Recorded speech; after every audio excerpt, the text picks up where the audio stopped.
voices from another place, far away. They only come out at night, when the background din and gabble of our world have faded out.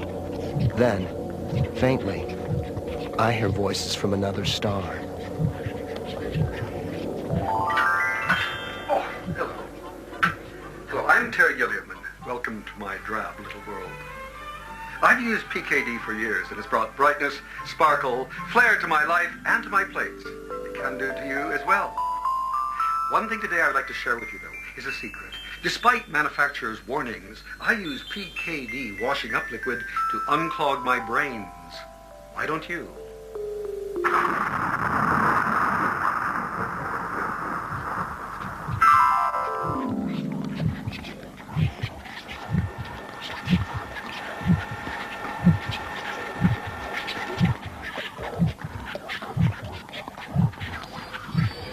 Well, the police once told me that I was a crusader and they had no use for crusaders.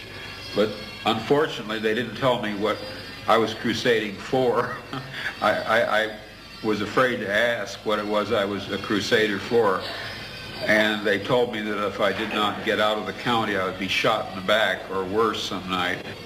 It may have had something to do with my writing, it may have had something to do with my lifestyle, or a combination of both, but I was too afraid of the police to ask what it was I was doing.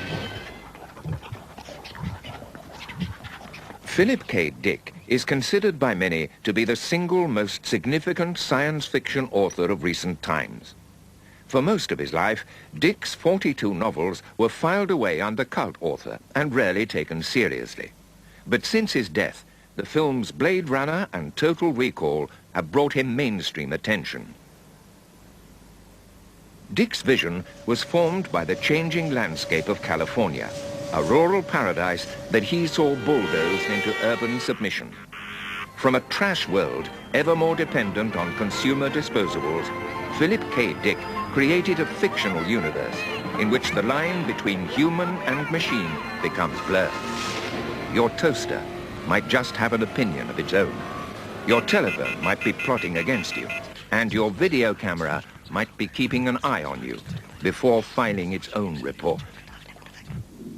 Phil was one of the last people to actually write predictive science fiction in the sense that he saw a new world coming before it was there.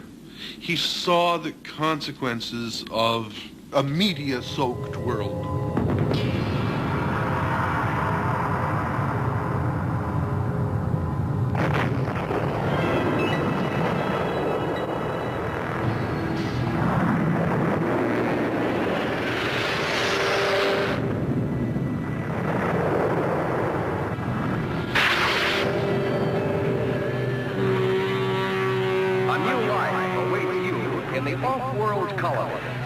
The chance to begin again in a golden land of opportunity and adventure.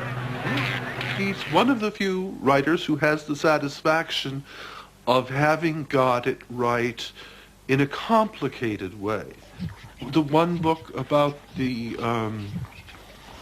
everybody's down in bunkers and they're having a false war broadcast down to them, and actually there's no war going on at all, it's just a media event.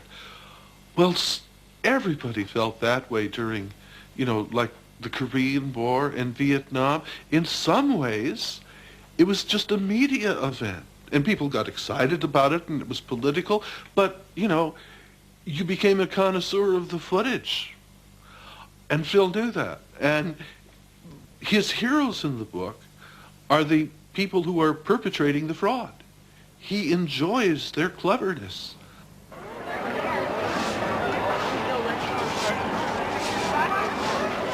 There's no culture in California, only trash. I do seem attracted to trash as if the clue lies there. One must work with trash, pit it against itself. If God manifested himself to us, he would do so in the form of a product advertised on TV. Hello, I'm Elvis Costello, and I want to tell you about this PKD collection, featuring such classics as Lies, Inc., the man in the high castle, Ubik. Who can forget the immortal, the man whose teeth were all exactly alike? And of course, do androids dream of electric sheep? Order now using this toll-free number. Not available in any store.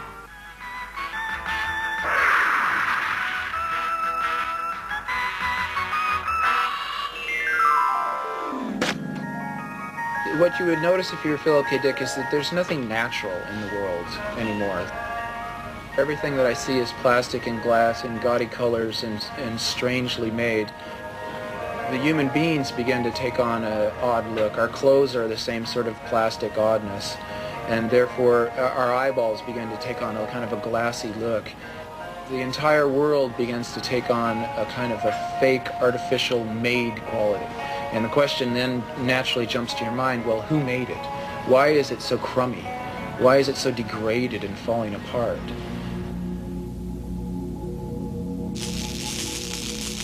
Life in California was a commercial for itself, endlessly replayed. Nothing changed.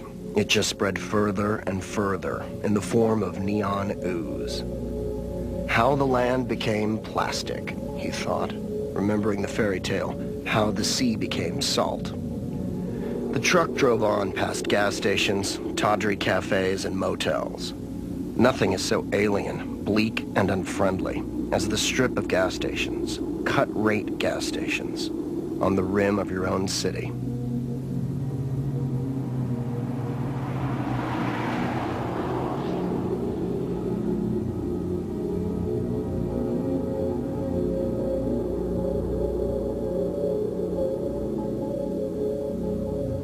I was his second wife.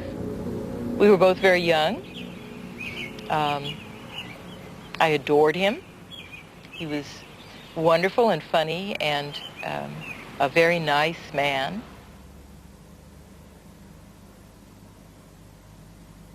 This is 1126 Francisco Street, where Philip and I lived from 1950 to 1958. We both felt that his writing was the focus of our life for, 7-8 years. His work life was involved with salesmen on a small scale, and repairmen and small business owners. So of course that's what he wrote about when he wrote. But usually the occupation is not the important thing. It's the relationships with other people and the internal workings of the,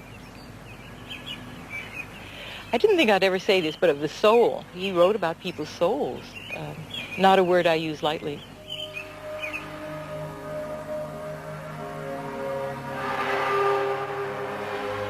I'm not so sure my universes are such fine places, but I do hope the people in them are fine people. In the ruins of Earth's cities, this minor man is busily constructing imitation artifacts that say, "Welcome to Miami, the pleasure center of the world." The positive little figure outlined against the universal rubble is gnat-sized, and yet, in some sense, great. I like to take employers that I've had and make them rulers of entire galaxies. He wrote mostly at night,